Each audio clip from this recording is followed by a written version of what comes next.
અધ્યાય ચોથો શ્લોક 11.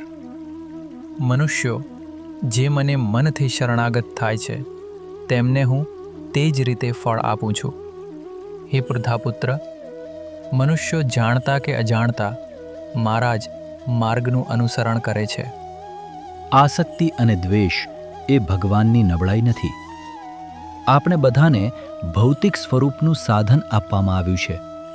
હવે એ આપણા પર નિર્ભર છે કે આપણે એને દૈવી આશીર્વાદ તરીકે લઈએ અને આપણા સર્વોચ્ચ આધ્યાત્મિક લક્ષ્યને પ્રાપ્ત કરીએ કે તેનો દુરુપયોગ કરીએ.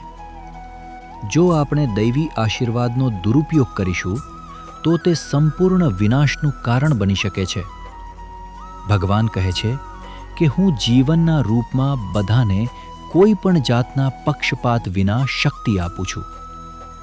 ભગવાન ખાતરી આપે છે કે મનુષ્ય ગમે તે સ્વરૂપમાં મને બોલાવે, એટલે કે પ્રાર્થના કરે કે મને પ્રેમ કરે, તે સ્વરૂપમાં હું તેને તેનું ફળ આપું છું.